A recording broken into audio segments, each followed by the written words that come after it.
Hi, I'm Jimmy Shepherd. I hope you're all enjoying the Frew Park Milton videos on YouTube. Finding the essence of the person is the most important thing, and I think that Ken was a fairly free spirit and quite a larrikin and very Australian, and I think this captures that sort of sense of freedom and light-hearted, and the work is fresh because of his attitude and disposition. So, Okay, the Tennyson Powerhouse was responsible for powering the trams that used to go down Ipswich Road over here. The Maruka tram. When I lived at Annerley Junction, we used to catch the Maruka tram to and from Annerley. And when I was a child with the 4 kids, my mother used to give us a penny each and put us on that tram on a Sunday, and she'd get us out of her hair for a couple of hours because it would travel all the way to Clayfield on the other side of the city, and then they would get out and change the pole and we would stay on the tram, and then it would travel all the way back through the valley, through the city, all the way back to Annerley Junction, and we kids would get off, and it was a real thrill. Okay. I used to live just over here on the corner, and I remember the Tennyson Powerhouse very vividly. I think that Hughie out here would tell you that it used to be called the Tennyson Shower House, because so much belched out of it, out of the 6 chimneys, and the Queensland Tennis Centre is now built on the site of the old Tennyson Shower House.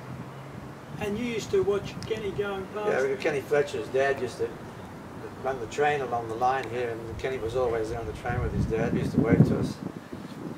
Well, we're back again to the last stage. Now, Jimmy, what are some of your memories? You played a hell of a lot of tennis at Milton. I've got 3 fairly good memories to me. I mean, the first one was when I was very young. I was ball boy in the 1958 Davis Cup match. And another great memory is winning the Linton Cup with Greg Hughes. And then the third one was getting to play with Rod the first time. We got to the semi-final of the Queensland Championships and lost 12-10 in the 5th to Fraser and Emerson, who were the Wimbledon doubles champions. Wow. So that was my pleasure. And was it Rod who got you to go to America to coach? Oh yeah, absolutely. He became associated with a country club in Newport Beach. He was the touring player, and I went over as the head teaching pro. And did you run into any interesting people when you started coaching? The first lesson I gave in America was John Wayne's wife. That was John Wayne, quite interesting.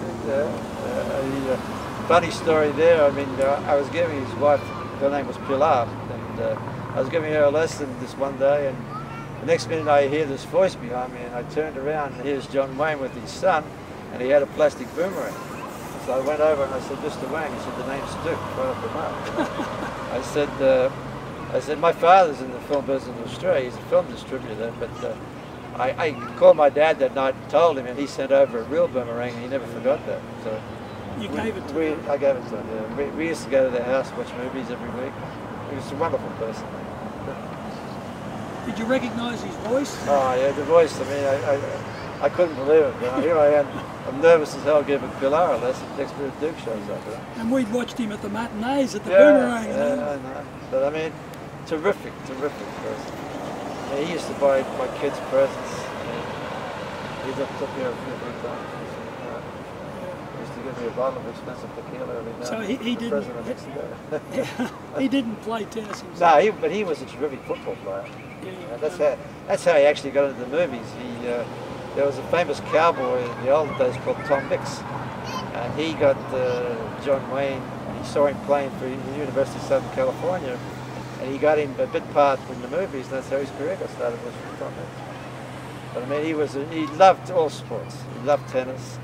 I mean, when Rod won Wimbledon in the '69, when he won the Grand Slam the second time, we all went to his house, and Charlton Heston and John Wayne were there. They couldn't wait to see the movie, you know. Yeah, Charlton Heston was big tennis ball. He played himself. Yeah. Okay, well, thanks very much for those insights. Very well. Thank you.